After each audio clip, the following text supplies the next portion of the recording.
The gentleman from Florida is recognized for 5 minutes to explain his amendment. Thank you, Mr. Chairman. I'd like to offer an amendment, the Bank Account Seizure of Terrorist Assets Amendment, also known as the BASTA Amendment, which amends the Terrorism Risk Insurance Act to include assets blocked by the Treasury Department under the Kingpin Act in the list of blocked assets available for recovery by U.S. terrorism victims. Congress has passed 3 laws to give the Treasury Department the authority to block assets of terrorists and narcotics traffickers. Number 1, the Trading with the Enemy Act. Number 2, the International Emergency Economic Powers Act. And number 3, the Kingpin Act.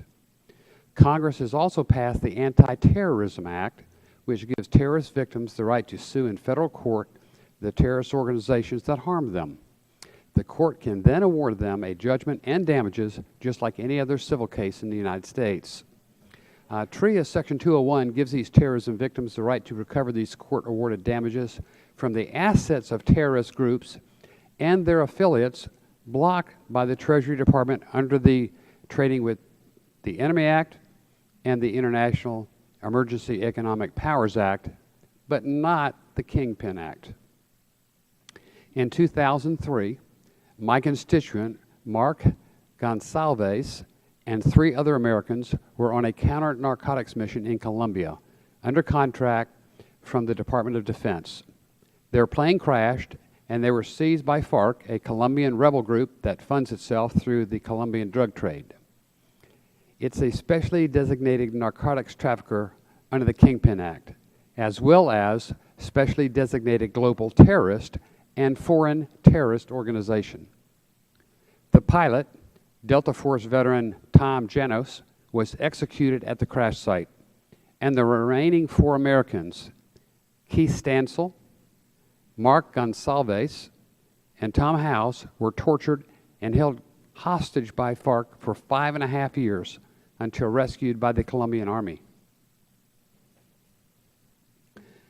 These men, together with Tom Janos' wife and 2 sons, sued FARC in federal court and were awarded a judgment of $300 million for their ordeal. The FARC controls coca fields, cocaine labs, a fleet of planes and boats. It launders money through a network of financial institutions that are agencies and instrumentalities of FARC. When possible, the Treasury Department blocks these assets. The former hostages have worked to identify FARC assets and seize every penny possible. They have gone to court where federal judges determine whether any asset blocked by the Treasury Department is, in fact, owned by an agency and instrumentality of FARC. There is a detailed procedure, and these organizations have the right to due process to challenge these claims. Unfortunately, the Treasury Department has chosen to block FARC assets only under the Kingpin Act, even though they could be blocked under the other 2 statutes. In consequence, the former FARC hostages cannot currently recover against these blocked accounts. The BASTA Amendment corrects this injustice by amending Section 201 of TRIA to include assets blocked under the Kingpin Act. This would allow these victims of terrorism, judgment holders, as well as members of the U.S. military who were victims of international terrorism in Afghanistan and Iraq, to use TRIA to seize these terrorist assets to satisfy their judgments and forever deny the terrorist organizations additional access to money to perpetrate their crimes. I therefore respect the committee to consider this amendment. Thank you. Would the gentleman yield to the chair? Yes. I thank the gentleman for yielding, and clearly I know, as do many other members know, that he has worked tirelessly on this issue, that his commitment to bringing the perpetrators of narco-terrorism to justice is well known within the House.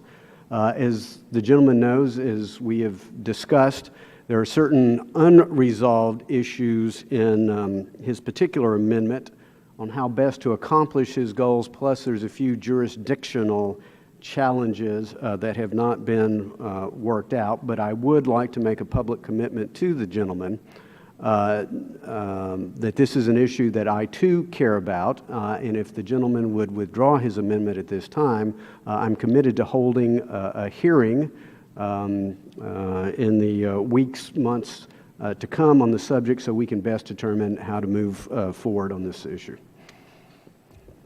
Well, thank you, Mr. Chairman. If you're willing to hold a hearing in the interest of accountability, I'm certainly willing to withdraw the amendment. Thank you. The amendment from the gentleman from Florida is withdrawn.